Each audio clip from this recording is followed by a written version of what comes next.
请问，也附近呢，是不是有一间妈祖宫呢？就伫也附近的啊，是本地宝山的信仰中心。对呀，位安样会高兴呢？我想去请神明保佑。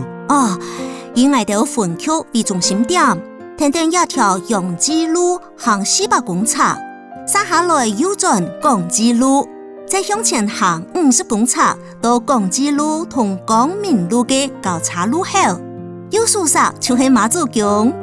请问，这间庙有几多年的历史呢？也是内埔的历史最久的古迹哦，超过200年的历史。哇，我等唔切，我去妈祖庙嘞。人讲啊，妈祖婆应爱香，对我未来相信妈祖会保佑你旅途平安。感谢爱热心同我听书，我做得同用手机的向下翕相吗？没问题啊。好嘞，路行爱生意哦。按自己哦。